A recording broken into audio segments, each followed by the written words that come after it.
একটা গাড়ির জন্য পুরো রাস্তা বন্ধ করে রাখছে।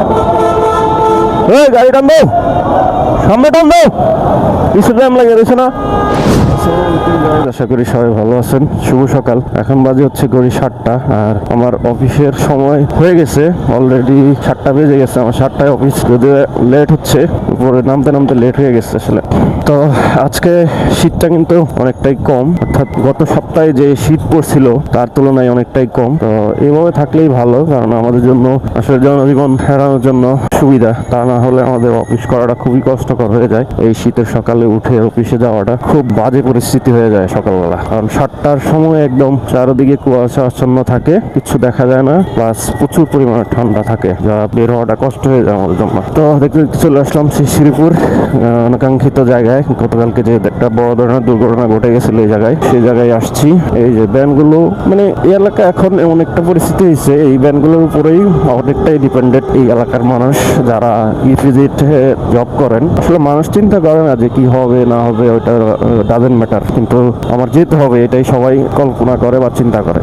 তবে একটু নিজেও চিন্তা করা উচিত যে আমার আসলে কোন গাড়িতে গেলে সেফ হয়, আমার জন্য ভালো হয়। আপনি যদি বাসে ঠেলাঠেলিও করে যান, মানে একটু ভিড়াভিড়ি করে যান, সেক্ষেত্রে কিন্তু বাসটা আপনার জন্য অনেকটাই সেফ।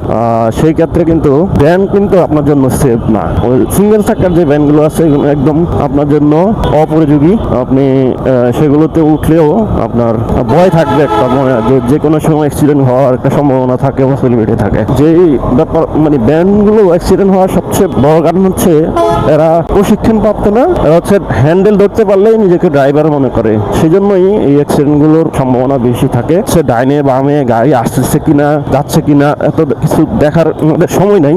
ওনারা নিজেদের মতোই করেই রাস্তায় বের হয় এবং নিজেদের মতো করেই চলে। এই কারণে জ্যামগুলো লেগে থাকে। একটা গাড়ির জন্য পুরো রাস্তা বন্ধ করে রাখছে।